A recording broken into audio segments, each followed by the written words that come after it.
My name is Dulcie Whitford. I'm 28 years old. For 20 years, my parents called me the slow one, while my sister Miranda collected Harvard degrees and inheritance promises. They mocked my dyslexia at dinner tables, excluded me from family decisions, and paid me a fraction of what they paid her. But on Miranda's graduation day at the Plaza Hotel, in front of 350 guests, a stranger handed me an envelope that would expose every lie my parents ever told about me. What they didn't know? Grandma had been watching. She saw everything. And she left me something that would flip the entire Whitford empire upside down. The Whitfords were old money Manhattan, the kind of family whose name appeared on hospital wings and museum plaques. My father, Gerald Whitford, ran Whitford Properties, a commercial real estate empire my grandmother Eleanor had built from a single Brooklyn office in 1965. By 2024, the company was valued at $92 million. I was born with dyslexia, diagnosed at 7. The letters on pages would swim and rearrange themselves, turning simple sentences into puzzles that took me 3 times longer to solve than other kids. My parents' response wasn't support. It was shame. When I was 12, they hired tutors for Miranda. Violin lessons at Juilliard, French immersion classes, SAT prep with a Princeton graduate who charged $400 an hour. When I asked about getting help for my reading, my mother Priscilla just sighed. Dulcie, we've already spent so much on specialists. At some point, we have to accept that some children just aren't academic. I was 12, I believed her. So I learned to adapt on my own. Audiobooks became my lifeline. I developed a system of visual notes, diagrams, and flowcharts that helped me process information in ways traditional reading couldn't. And every Sunday afternoon, I'd take the train to my grandmother Eleanor's apartment on the Upper West Side, where she'd sit with me for hours, explaining concepts through stories instead of textbooks. Dulcie, she told me once, her weathered hand covering mine, you read slower than most, but you see things others miss. That's not a disability, sweetheart. That's a different kind of vision. I didn't fully understand what she meant then. I would, eventually. But first, I had to survive another 19 years of being the Whitford family's embarrassing secret. Christmas 2018. 20 relatives gathered around the mahogany table in my parents' Upper East Side townhouse. Crystal chandeliers, catered dinner, the annual performance of Whitford family perfection. My father stood at the head of the table, wine glass raised. I'd like to make an announcement, he said, his voice carrying that boardroom authority he wore like a second skin. Miranda has been accepted to Harvard Law School, full scholarship. Applause, cheers. Miranda blushed with practiced modesty. My eldest daughter, Gerald continued, beaming, will be the first Whitford to attend Harvard in 3 generations. She's going to take this family, and this company, to extraordinary heights. More applause. Uncle Richard clapped Miranda on the shoulder. Aunt Catherine dabbed her eyes with a napkin. Then my father's gaze drifted down the table. To me. And Dulcie. He paused. The warmth in his voice evaporated. Well, Dulcie is also here. A few relatives chuckled. Soft, uncomfortable laughs. The kind people make when they don't know what else to do. Miranda didn't defend me. She laughed along with them. I stared at my plate, the roasted lamb blurred through the tears I refused to let fall. Under the table, a hand found mine. Thin fingers, papery skin. Grandma Eleanor, seated across from me, squeezed gently. When I looked up, her eyes held something fierce, something that looked almost like fury directed at her own son. She didn't say anything, not then. But 3 months later, she called me to her apartment, said she needed to show me something important. I didn't know it at the time, but that Christmas dinner, that moment of casual cruelty in front of 20 witnesses, had set something in motion, something that would take 5 years to detonate. After graduating from a state university in 2022, not an Ivy, never an Ivy, I applied for a position at Whitford Properties. I wanted to prove I could contribute, that the family business could be my path too. My father agreed to hire me as an administrative assistant. Salary, $42,000 a year. That same month, Miranda joined as chief legal counsel.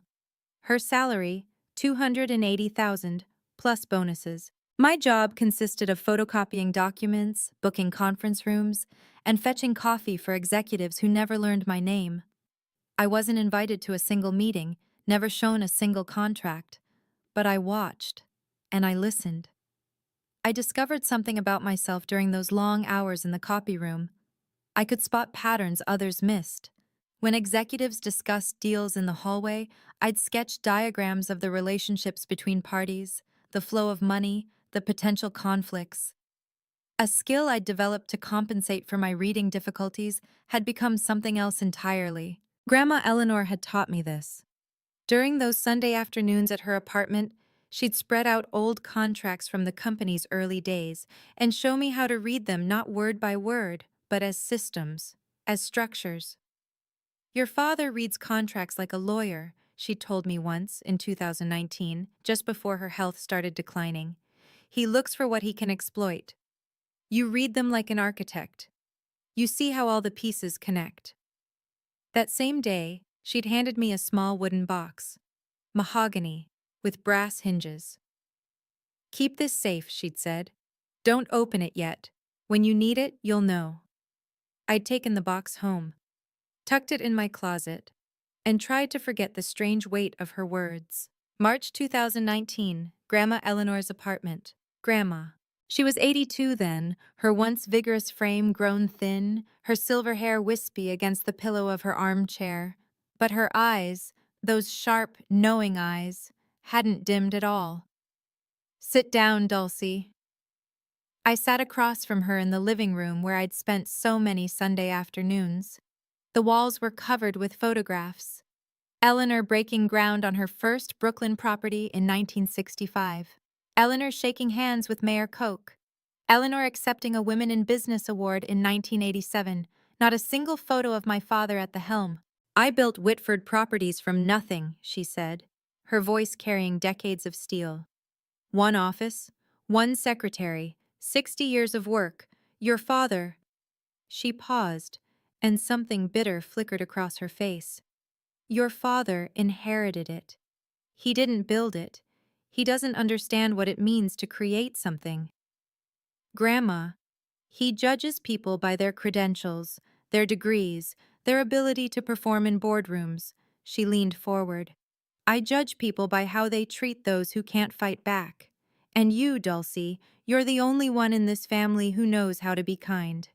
She pressed the wooden box into my hands. There's something inside that might help you someday, but not yet. You're not ready yet, and neither is Gerald. Her grip tightened. When the time comes, when he shows you exactly who he is, you'll know what to do. I wanted to ask what she meant, what was inside, why she'd chosen me, but she changed the subject, started talking about the weather, her garden, the book she was reading. 18 months later, she was gone. Pancreatic cancer. I held her hand in the hospice, the only family member at her bedside. The box remained unopened in my closet. April 2024. The email arrived on a Tuesday afternoon. Subject line: Position restructuring, confidential. Dear Ms. Whitford, as part of our ongoing organizational optimization, your current position will be eliminated, effective July 1st, 2024. HR will contact you regarding severance options. I read it 3 times. The letters swam, rearranged, settled back into the same devastating message. They were firing me. That evening, I stayed late, organizing files no one would ever look at. Through the thin wall separating my cubicle from my father's corner office, I heard voices. Gerald and Priscilla. Can't have her here when Miranda takes over, my father was saying. It looks bad. The CEO's sister working as a secretary. People will ask questions. What kind of questions? Why she's not in leadership, why we haven't promoted her. A pause. Why she's the way she is. My mother's response came soft, almost gentle. "We've done everything we could for her, Gerald. Some children just don't have what it takes." "Exactly. So she needs to go. We'll give her a generous severance. She can find something else, something more suited to her abilities." I pressed my palm against the wall. $42,000 a year. My studio apartment in Queens, shared with two roommates, cost $1,800 a month. No savings, no safety net. If I lost this job, I'd be homeless within 2 months. But the money wasn't what made my chest tight. It was the realization settling into my bones like frost. If I let them do this, if I accepted their version of who I was, I would spend the rest of my life as the family failure. Not because I'd actually failed, but because I'd never been given the chance to succeed. Miranda's graduation party was tomorrow. I wondered what other announcements my father had planned. May 15th, 2024. The Plaza Hotel. Grand Ballroom. 350 guests filled the gilded room. Business partners, investors, lawyers from white shoe firms, extended family members I barely recognized. Crystal chandeliers cast prismatic light across silk tablecloths. A 12-piece orchestra played Gershwin in the corner. This was Gerald Whitford's kingdom, his stage, the place where he performed his role as patriarch, as mogul, as the man who had everything. I stood in the entrance, tugging at the hem of my dress. Black. Simple. $79 from Zara, the most I could afford on my salary. Everyone else glittered in designer gowns and tailored tuxedos. My mother intercepted me before I could find a seat. "Dulcie?" Priscilla's gaze traveled from my drugstore makeup to my scuffed heels, her lips pressed into a thin line. "You couldn't find anything nicer? This is what I have." "Well," she adjusted her Cartier bracelet. "You'll be at table 27, near the service entrance. Try not to draw attention to yourself." "Of course." "And Dulcie?" She leaned closer, her Chanel No. 5 overwhelming. "Tonight is Miranda's night. Whatever you're feeling, whatever resentment you think you're entitled to, keep it to yourself. Don't embarrass us."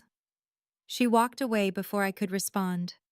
Table 27 was at the back of the ballroom, partially hidden behind a pillar.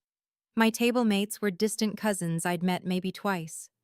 From my seat, I could see the main stage, the massive portrait of Miranda in her Harvard regalia, the banner reading, "Congratulations, Miranda Whitford, Harvard Law Class of 2024, and near the entrance, standing alone by the door, a silver-haired man in a gray suit. He wasn't mingling, wasn't eating, just watching. His eyes found mine across the crowded room. Something cold prickled down my spine. At 8:30 p.m., the orchestra stopped. The lights dimmed. A spotlight illuminated the stage where my father stood, champagne flute raised. "Ladies and gentlemen, thank you for joining us tonight to celebrate an extraordinary young woman." The applause began before he finished the sentence. Miranda graduated top 5% of her Harvard Law class. She completed a clerkship with Justice Reynolds, and last month, she made partner track at Sullivan and Cromwell in record time. Gerald's voice swelled with pride. "But tonight, I'm not just celebrating her achievements, I'm announcing her future." Miranda joined him on stage, radiant in emerald Valentino. "Effective immediately, Miranda Whitford will inherit my entire estate upon my passing. This includes our family residence at 740 Park Avenue, currently valued at $13 million, a Tesla Model S Plaid, and most importantly," he paused for effect, "the position of CEO of Whitford Properties when I retire." The room erupted. Standing ovation. Camera flashes. Miranda dabbed at her eyes with performative grace. 350 people celebrating. And not one of them glanced at table 27. The cousin beside me, a woman I'd met at a funeral 8 years ago, leaned over. "Dulcie, right? So what does that mean for you?" I opened my mouth, closed it. What could I say? That I'd just been formally erased from my own family? That the termination letter in my inbox was only the beginning? That every fear I'd ever had about being worthless had just been confirmed in front of everyone who mattered? The applause died down, Miranda hugged our father. Cameras clicked, and through the crowd, the silver-haired man at the door began walking toward me, slowly, deliberately, like he'd been waiting for this exact moment. The man stopped at my table. Up close, I could see he was older than I'd thought, early 60s, with deep-set eyes and the careful posture of someone who spent his life in courtrooms. "Miss Whitford?" "That's me." I straightened in my chair. "Can I help you?" "My name is Jonathan Ellis."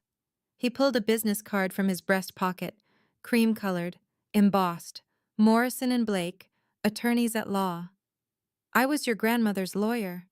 "My grandmother." The words hit like a punch. "Eleanor passed away 3 years ago." "I'm aware." He didn't sit, didn't soften. "She left something for you, with very specific instructions about when to deliver it." From inside his jacket, he produced a cream envelope, heavy stock, sealed with red wax bearing a notary's stamp. "What is this?" "Her will, the real one." His voice dropped. "The one your father doesn't know exists." I stared at the envelope. The notary seal read Morrison and Blake, September 12, 2019. 5 months after that Sunday afternoon in her apartment. 5 months after she'd handed me the wooden box. "I don't understand." "Your grandmother gave me explicit instructions. I was to deliver this document on the day your father publicly disinherited you." Ellis glanced toward the stage, where Gerald and Miranda were still basking in applause. "I believe that just occurred." My hands trembled as I took the envelope. "Mr. Ellis, what's in here?" For the first time, something almost like warmth flickered in his eyes. "Mrs. Eleanor told me to tell you, give this to Dulcie on the day Gerald shows her exactly who he is. By then, she'll be ready." He straightened his tie. "I'll be available when you have questions. You have my card." Then he turned and walked away, disappearing into the crowd. I couldn't breathe in that ballroom. I pushed through the service entrance, found an empty hallway near the kitchen. Fluorescent lights buzzed overhead, the sounds of celebration muffled to a distant hum. My fingers shook as I broke the wax seal. Inside, 3 pages of dense legal text. A notarized signature. A date. September 12, 2019. I read slowly, carefully. The letters swam, but I forced them into focus. "I, Eleanor Margaret Whitford, being of sound mind and body, do hereby revoke all previous testamentary documents and declare this to be my last will and testament." My eyes caught on a paragraph near the middle. "To my granddaughter, Dulcie Ann Whitford, I bequeath 51% of my shares in Whitford Properties, LLC, currently valued at approximately $47 million, along with all voting rights associated therewith." I read it again, and again. 51%, controlling interest. The will continued. "This bequest is made with full knowledge of my son Gerald's treatment of Dulcie. She has been excluded, diminished, and denied opportunity, not due to lack of ability, but due to lack of support. Dulcie is not slow. Dulcie was abandoned, and I will not allow her father's prejudice to continue after my death." A sob caught in my throat. Grandma had seen. She'd seen everything. Condition: to activate this bequest, Dulcie must formally request an emergency board meeting within 72 hours of receiving this document. Failure to act within this window will render this will null and void, and all assets shall transfer per my 2015 testament. 72 hours. The deadline would fall at 8:30 p.m. on May 18th. I leaned against the cold wall, the document clutched to my chest. My grandmother had given me a weapon. Now I had to decide if I was brave enough to use it. Jonathan Ellis was waiting by the coat check when I emerged. "You read it." "The 72-hour clause," my voice cracked. "Why would she put that in?" "Your grandmother knew you, Miss Whitford." He handed me a second card, this one with a personal cell number handwritten on the back. "She knew that if she gave you unlimited time, you might convince yourself not to act. The deadline isn't a punishment, it's permission. Permission? To stop waiting for your family to change their minds about you, to take what's rightfully yours. He checked his watch. The deadline is 8:30 p.m., May 18th. 3 days. If you want to proceed, you'll need to submit a formal request for an emergency board meeting. I can help you draft it. Through the ballroom doors, I could see my father still on stage, posing for photographs with Miranda. My mother circulated among guests, accepting congratulations as if she'd earned them herself. If I did this, if I invoked the will, I would destroy every relationship I had left. My parents would never forgive me. Miranda would see it as betrayal. But if I stayed silent, I would accept their verdict. I would become exactly what they'd always said I was, the failure, the slow one, the daughter who didn't matter. Miss Whitford, Ellis's voice cut through my spiral. Your grandmother believed in you. She spent the last 3 years of her life preparing for this moment. The question is, do you believe in yourself? I looked at the will in my hands, at the elegant signature of the woman who'd held my hand under Christmas tables and taught me to read contracts like architecture. I'll call you tomorrow, I said. We're requesting that board meeting. Ellis allowed himself a small smile. She said you would. I'm going to pause here for just a moment. If you've ever been underestimated by the people who were supposed to believe in you, if you know what it feels like to be dismissed, I want you to comment the word enough below. Let me know I'm not alone in this. And if you want to see what happened when I walked into that boardroom, keep watching, because we're just getting started. Now back to the story. That night, back in my cramped Queens apartment, I finally opened the wooden box. My roommates were asleep. The only light came from the street lamp outside my window, casting orange stripes across my bed where I sat cross-legged, the mahogany box in my lap. The brass hinges creaked as I lifted the lid. Inside, a handwritten letter on Eleanor's personal stationery, a faded document with a 1965 date stamp, and a USB drive, sleek and modern, clearly added much later. I reached for the letter first. My dearest Dulcie, if you're reading this, then Jonathan has done his job, and your father has done exactly what I feared he would. I'm sorry I couldn't protect you while I was alive, but I can protect you now. The enclosed document is the original partnership agreement from 1965, when I founded Whitford Properties with 2 colleagues who have long since passed. Your father has never seen it. It establishes that the founder's shares carry permanent voting rights that cannot be diluted or transferred without board approval. The USB contains something else. Something your father hoped I'd forgotten. In 2018, Gerald proposed a resolution to reduce my voting rights from 51% to 10%. His stated reason? I was too old to understand modern business. The real reason? He wanted control, and I was in his way. The board rejected his proposal by 2 votes. I was one of those votes. I never forgot what he tried to do. And I never forgave him for the way he treated you to justify it, as though diminishing you somehow proved I was unfit. Use this wisely, Dulcie. Not for revenge, for justice. All my love, Grandma Eleanor. I plugged the USB into my laptop. The file was labeled Board Meeting Minutes March 2018, PDF. My father's attempt to strip his own mother of power. Documented, time-stamped, evidence, May 16th, 9:00 a.m. Margaret Coleman answered on the second ring. Dulcie Whitford. Her voice carried the rasp of someone who'd smoked for decades and laughed even longer. I've been wondering when you'd call. You know who I am? Sweetheart, your grandmother and I built half of Brooklyn together in the 70s.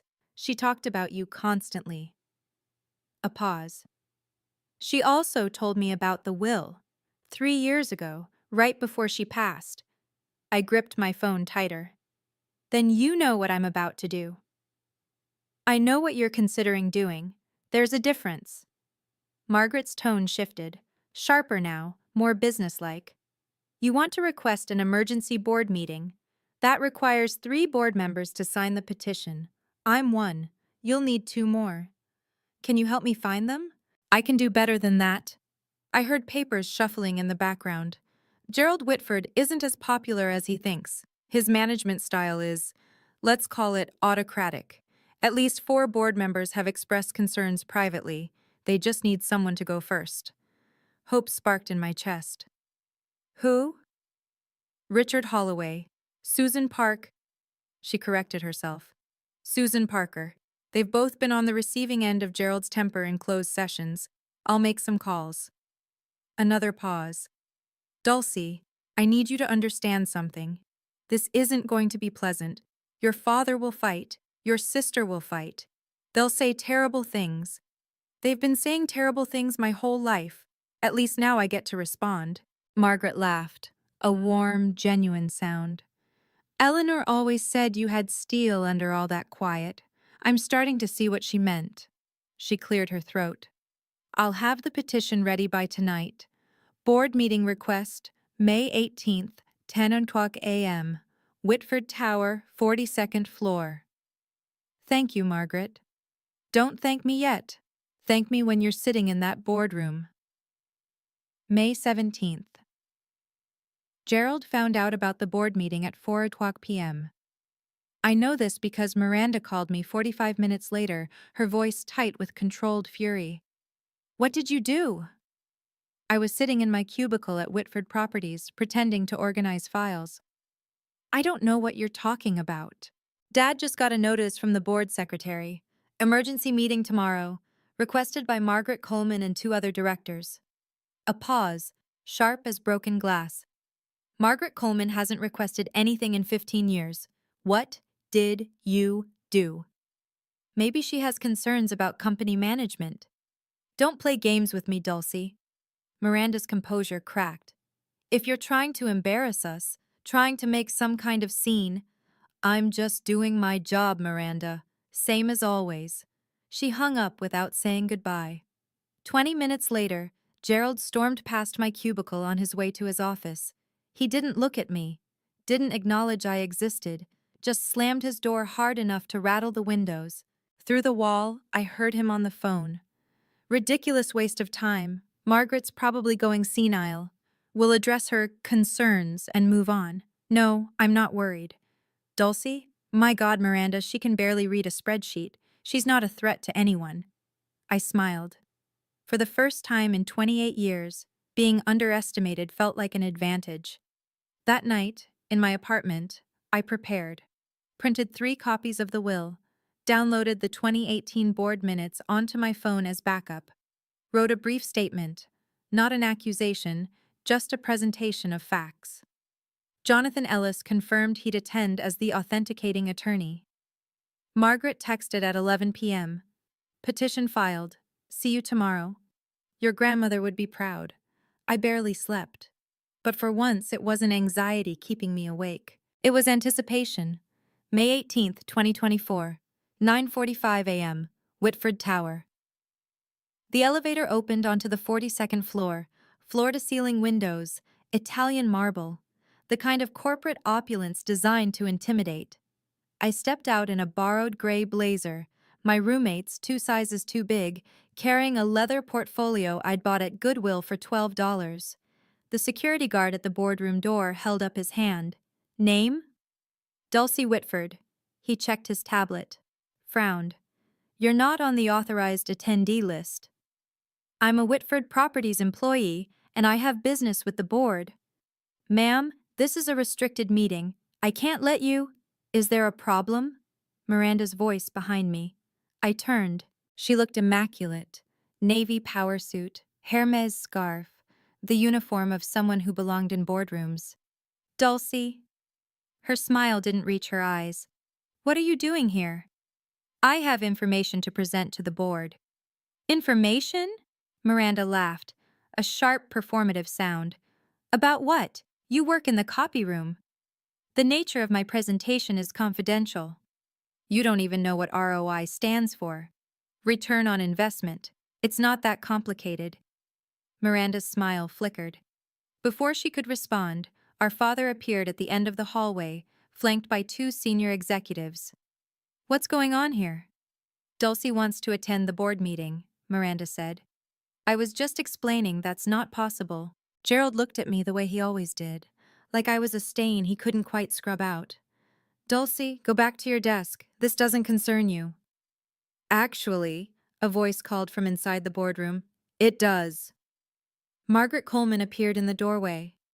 72 years old, silver-haired, standing with the quiet authority of someone who'd been building empires when Gerald was still in diapers. I invited her. She has standing to address the board. Margaret smiled. Let her in. Gerald's jaw tightened. For a moment I thought he might physically block the door. But Margaret Coleman had been a board member for 32 years. Her authority in that room exceeded his. Fine. My father's voice was ice. Let her speak. We'll see how long it takes before she embarrasses herself.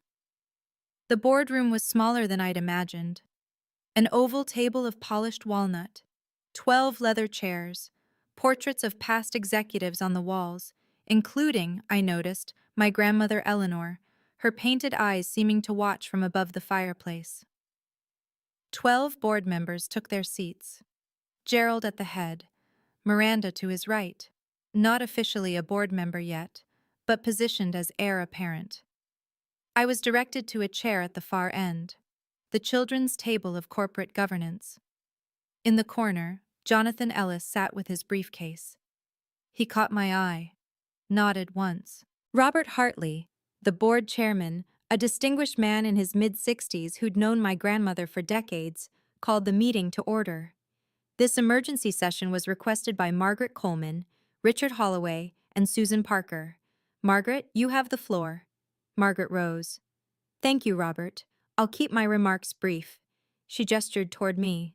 The matter I wish to address concerns a document that has recently come to light, a document that affects the ownership structure of this company. I yield my time to Miss Dulcie Whitford.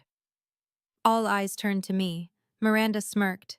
Gerald leaned back in his chair with theatrical boredom. I stood. My hands were steadier than I expected. Thank you, Mrs. Coleman, and thank you to the board for allowing me to speak. I opened my portfolio. What I'm about to present may come as a surprise to some of you. I ask only that you listen to the evidence before reaching any conclusions. Gerald sighed audibly. I ignored him. Before I could continue, my father raised his hand. I'm sorry, Robert, but before we waste the board's valuable time. Gerald stood, buttoning his jacket with deliberate slowness. I need to provide some context. Gerald, Margaret started. Dulcie is my daughter. His voice carried that patronizing warmth he used for difficult clients. And I love her, but she's not qualified to address this board on any business matter.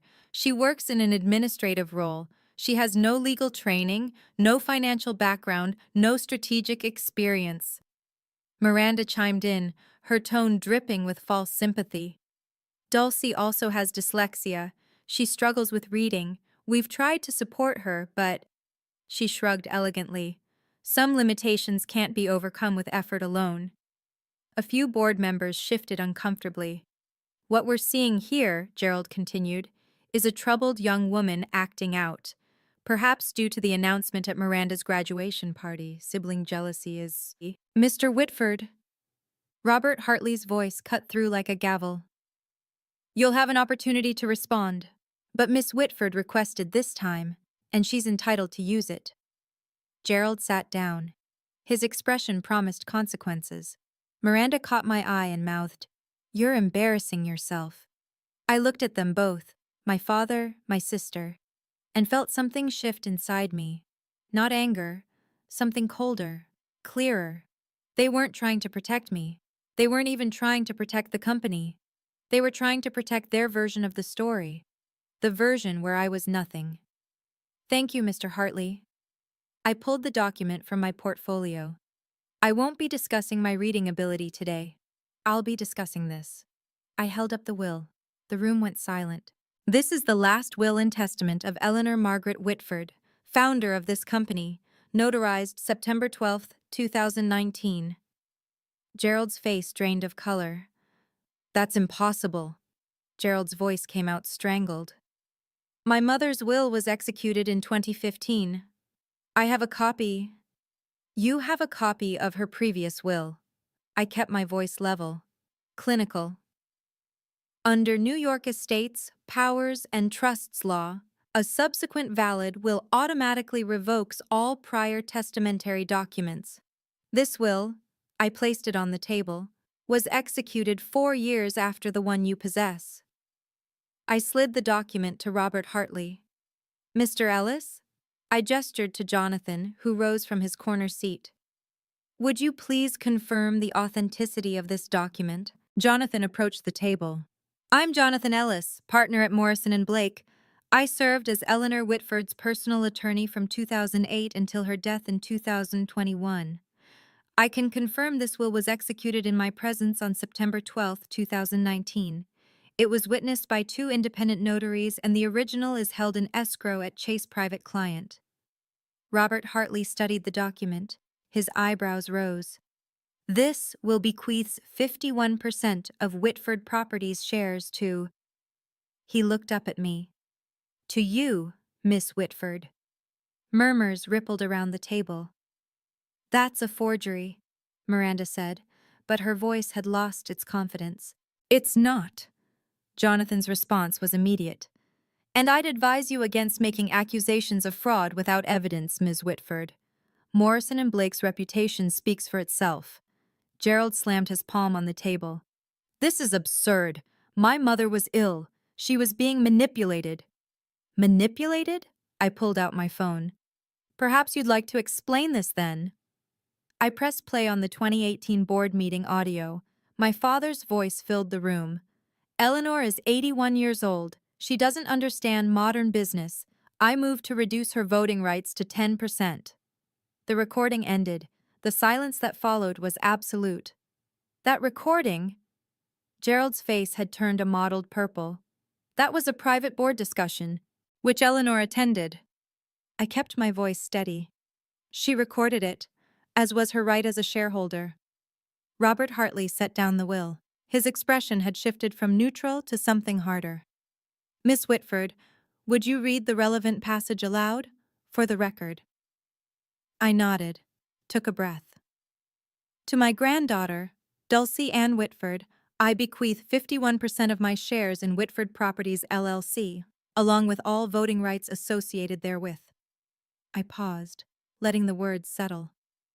This bequest is made with full knowledge of my son Gerald's treatment of Dulcie.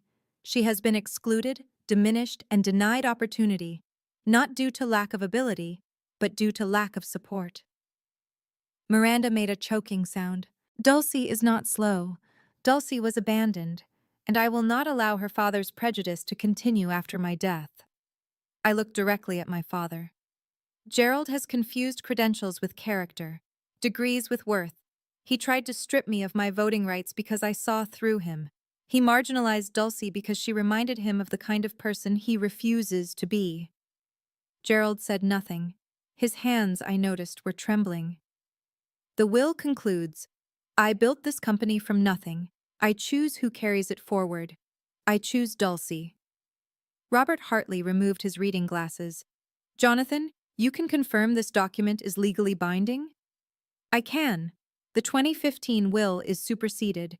As of this moment, Dulcie Whitford is the majority shareholder of Whitford Properties. Margaret Coleman smiled quietly. Richard Holloway and Susan Parker exchanged glances, and for the first time in my life, I watched my father look at me with something other than dismissal. It was fear. This doesn't prove anything, Miranda said, but her voice had turned brittle. Even if the will is valid, which we'll contest, Dulcie has no business experience. She can't run a company. I'm not asking to run the company. I address the full board now. I'm asking you to examine the facts. I pulled the 2018 board minutes from my portfolio. March 14, 2018. Gerald Whitford proposed Resolution 2018-07 to reduce Eleanor Whitford's voting shares from 51% to 10%. His stated rationale, I found the passage. The founder is no longer capable of understanding modern business operations. That was taken out of context, Gerald said. The resolution failed by 2 votes, Eleanor's vote and Margaret Coleman's. I looked at Margaret. Is that accurate? Margaret nodded slowly. It is. Eleanor called me that night. She was devastated. Not because of the resolution, she knew it would fail, but because her own son had tried to take everything she'd built. This is ancient history, Gerald started. It's evidence. I cut him off. Evidence that my grandmother wasn't suffering from diminished capacity when she wrote that 2019 will. She was protecting herself from her own son, and she was protecting me. Robert Hartley looked around the table. Does anyone else have documentation contradicting what's been presented? Silence. Gerald? My father's jaw worked. No words came. Miranda? My sister stared at the table. Her perfect composure had cracked entirely. Richard Holloway spoke for the first time.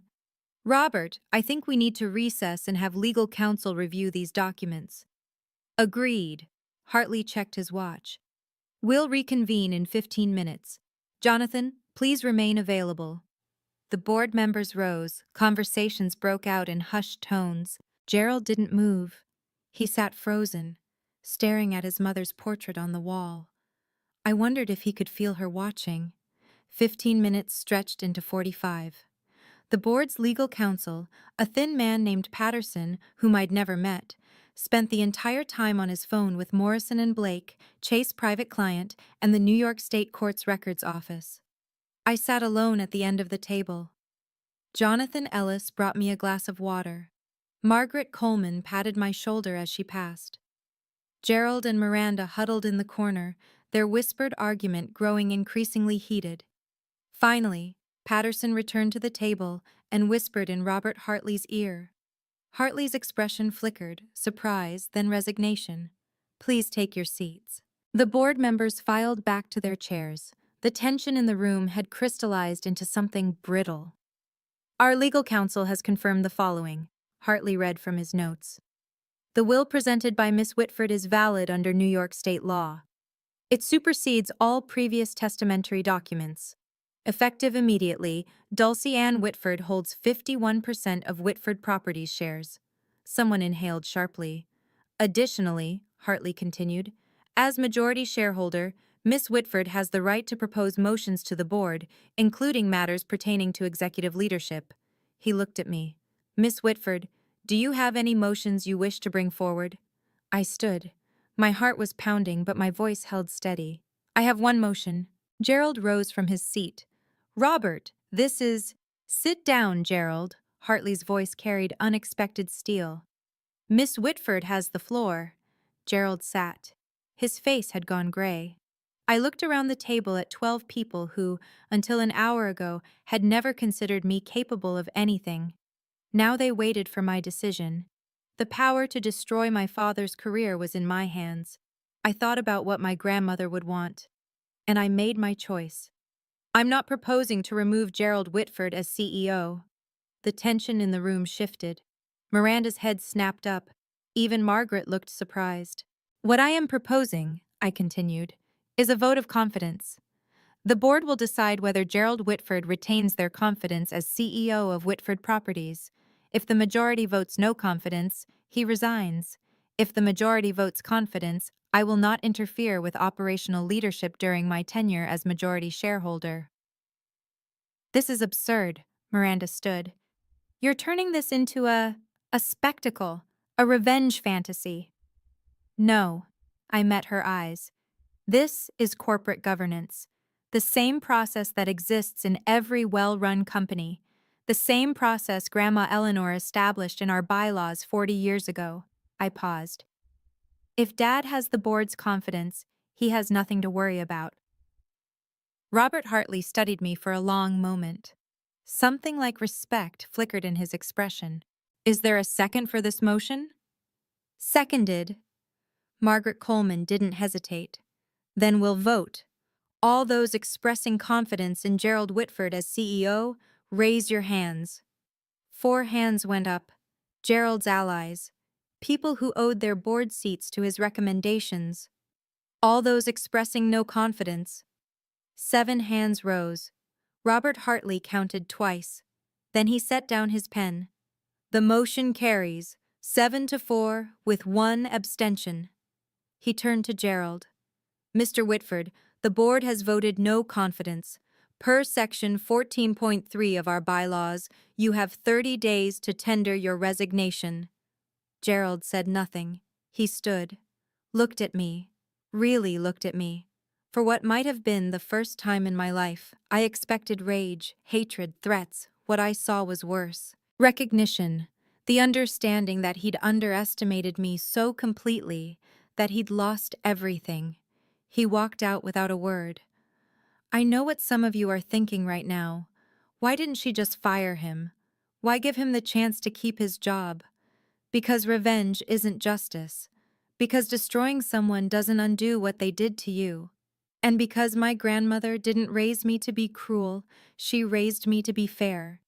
If that resonates with you, hit like, hit subscribe, turn on notifications, because the story isn't over, not even close. Now, back to what happened after that boardroom cleared. Gerald caught me in the private corridor outside the boardroom. Priscilla was with him. Someone must have called her during the recess. Her face was tear-streaked, mascara bleeding down her cheeks. You. Gerald's voice was barely controlled. You ungrateful, scheming. Gerald. Priscilla put a hand on his arm. Not here. Not here? She just destroyed our family in front of 12 people. I stood my ground. I didn't destroy anything. I told the truth. The truth? Gerald laughed bitterly. Your grandmother was manipulated. That lawyer Ellis, he must have... Grandma Eleanor wrote that will 5 months after you tried to strip her of power, because she saw exactly who you are. My voice didn't waver. You didn't lose because I betrayed you. You lost because you betrayed her. Priscilla stepped forward. Dulcie, sweetheart, you have to understand. We were trying to protect you. You've always struggled. We didn't want to put pressure. You didn't protect me. You erased me. 28 years of silence crystallized into words. Every Christmas dinner, every family photo, every conversation where you talked about Miranda's achievements and pretended I didn't exist. That wasn't protection. That was abandonment. That's not fair. You're right. It wasn't fair. I met my mother's eyes. I spent my whole life trying to prove I was worthy of this family. I'm done proving. The documents speak for themselves. Gerald grabbed my arm. This isn't over. We'll contest that will. I pulled free. You'll lose. And you know it, because Grandma Eleanor planned for every contingency, including this one. I walked toward the elevator. Behind me, I heard my mother's voice. Dulcie, wait. I didn't wait. For the first time in my life, I didn't need their permission to leave. The elevator doors closed on my parents' faces. I leaned against the brushed steel wall, finally allowing myself to breathe. The adrenaline that had carried me through the past 2 hours began to ebb, leaving something unexpected in its wake. Not triumph, not satisfaction, grief.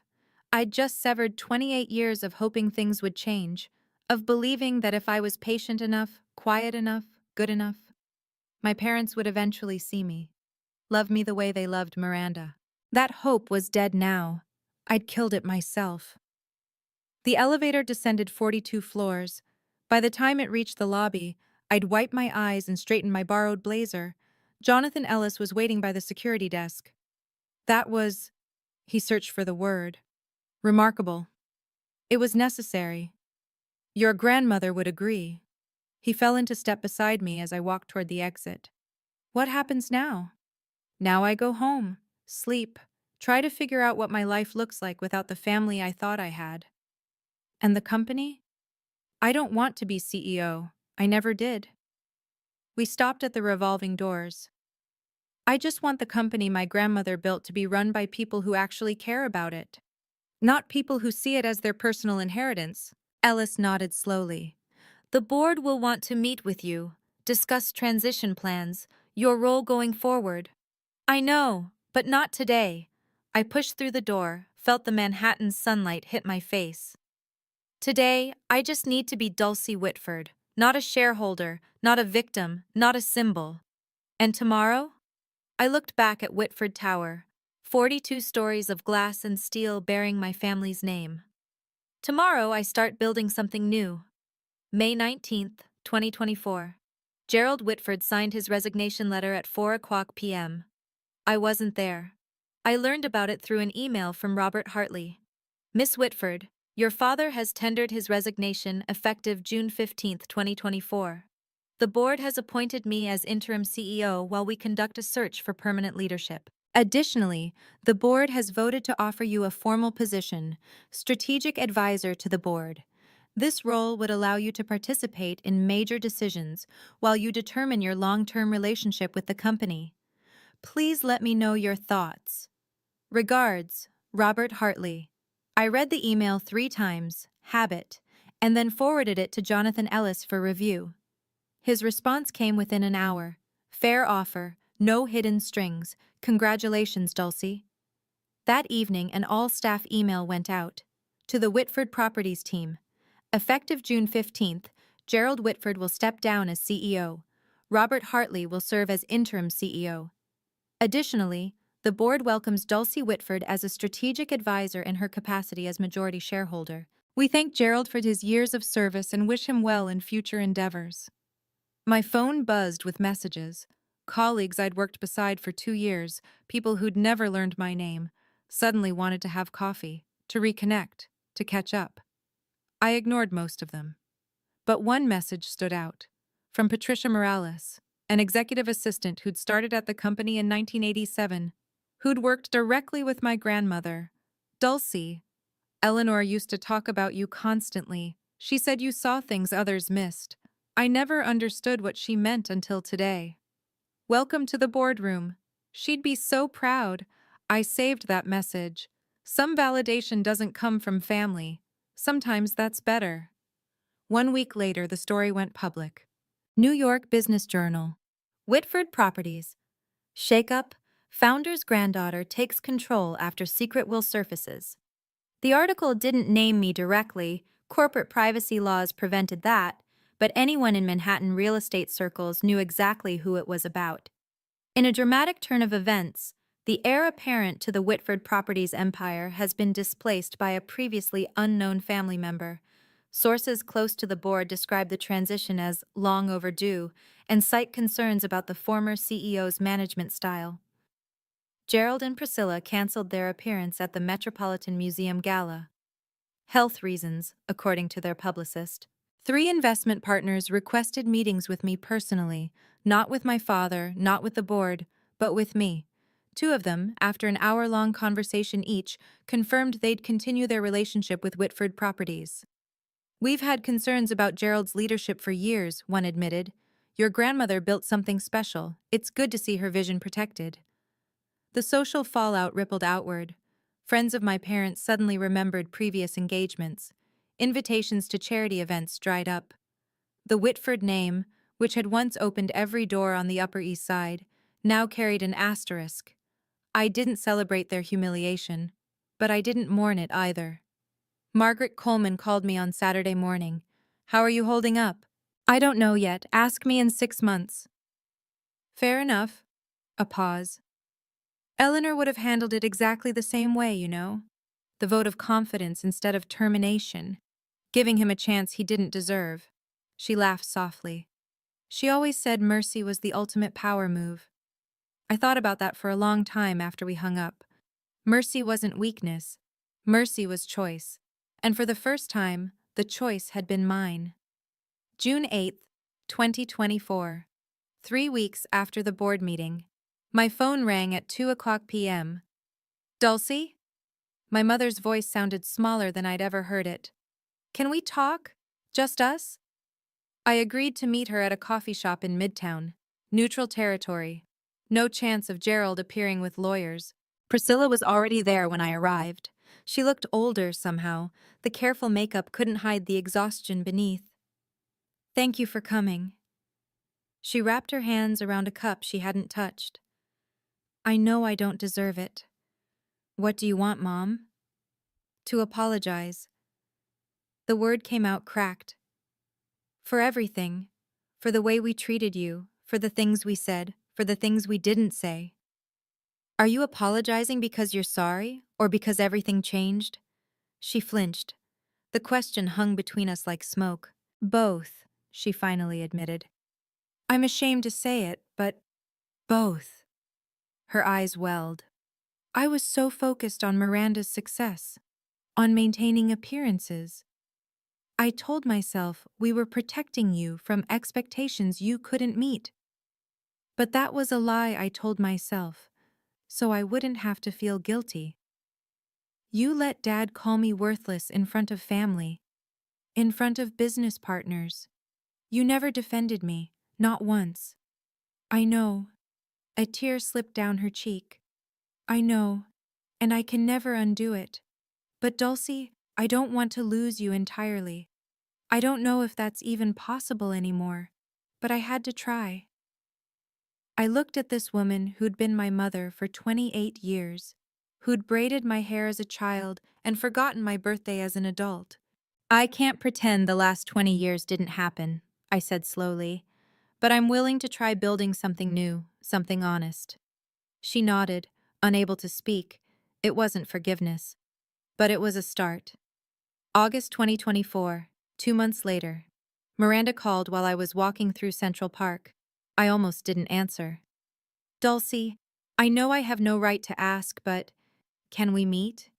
There's something I need to say. We sat on a bench near Bethesda Fountain. The August heat pressed down like a weight. Miranda looked different. The armor of perfection she'd worn her whole life had cracked. Dark circles under her eyes, hair pulled back carelessly. I've been in therapy, she said without preamble. Since May, 3 times a week. That's good. It's brutal. She laughed humorlessly. Turns out, being the golden child isn't actually a gift. It's a different kind of cage. I waited. Dad expected me to be perfect. Every grade, every achievement, every award was never enough. It was just the baseline for what came next. She stared at the fountain. And the way they treated you, I told myself it was just how things were, that you were different, that I was protecting you by not challenging them. You weren't protecting me. No, I was protecting myself. Because if I defended you, I became a target too. She finally looked at me. That's not an excuse, it's just the truth. What do you want from me, Miranda? Nothing. I don't deserve anything. Her voice cracked. I just wanted you to know. I see you now. Really see you. And I'm sorry I didn't look sooner. We sat in silence, two sisters who'd grown up in the same house as strangers. I can't go back to how things were, I said finally. But I'm not interested in staying enemies either. Maybe we start over. From scratch. Miranda's eyes filled with tears. I'd like that. It wasn't the sister relationship I'd wanted as a child, but maybe it could become something real. November 2024, 6 months after the board meeting. I moved into my own apartment in Brooklyn Heights. 1 bedroom, pre-war building. A view of the bridge my grandmother had walked across to her first office in 1965. The rent was more than I'd ever paid, but I could afford it now. My new salary as Director of Sustainable Development at Whitford Properties, $185,000 a year, plus dividends from my shares. The title was my idea. A new division focused on green building practices, sustainable real estate, environmental impact assessments. The kind of innovation my grandmother would have championed if she'd lived to see it. Gerald called once a month now. Short conversations, polite. He asked about the weather, about my new apartment, about work. We both pretended the past hadn't happened. It was easier that way. Priscilla and I had lunch every other week. Slowly, awkwardly, she was learning to see me as a person instead of a problem. It wasn't the mother-daughter relationship I'd dreamed of, but it was honest, which was more than we'd ever had. Miranda and I got coffee on weekends sometimes. We were learning each other, really learning, for the first time. She told me about the pressure she'd carried. I told her about the loneliness. Neither of us pretended the past was okay. but we were writing a new story. On the wall of my apartment, I'd hung my grandmother's portrait, the same one that had watched over the boardroom for 40 years. Sometimes, when the evening light hit it just right, I could almost see her smiling. "You did it, Grandma," I thought. "You gave me the tools. I just had to be brave enough to use them. 6 months ago, I was invisible. Now I was finally, fully, myself." Looking back, I understand something now that I couldn't have understood at 27. My grandmother didn't leave me 51% of her company because I was better than Miranda. She left it to me because she knew I wouldn't let power corrupt me the way it had corrupted my father. Dyslexia isn't my flaw. It's part of who I am, like my visual memory, my patience, my ability to see patterns others miss. The things that made me slow in my parents' eyes were the same things that made me see the truth when everyone else looked away. Gerald judged worth by credentials, by degrees, by performance. Eleanor judged worth by character, by kindness, by the way people treated those who couldn't fight back. And now, finally, I get to judge my own worth, not by what my parents say, not by what my sister achieved, not by what any stranger on the internet thinks, by my own standard, my own measure, my own truth. If you're watching this and you recognize yourself in my story, if you've ever been the overlooked one, the dismissed one, the one they said would never amount to anything, I want you to know something. You don't need a secret inheritance to prove your value. But you do need to give yourself permission to stop seeking approval from people who will never give it. Boundaries aren't walls, they're doors. They let you decide who gets access to your life and on what terms. My family hurt me for 28 years, but I didn't need to hurt them back to find peace. I just needed to stop waiting for them to see me and start seeing myself. That's the real inheritance my grandmother left me, and nobody can ever take it away. If this story meant something to you, if it reminded you that your worth isn't determined by the people who failed to see it, I want to hear from you. Subscribe, hit the bell, leave a comment telling me your story. And if you want more stories like this, stories about ordinary people who found the courage to stand up for themselves, check the link in the description. Thank you for being here. Thank you for listening. Until next time.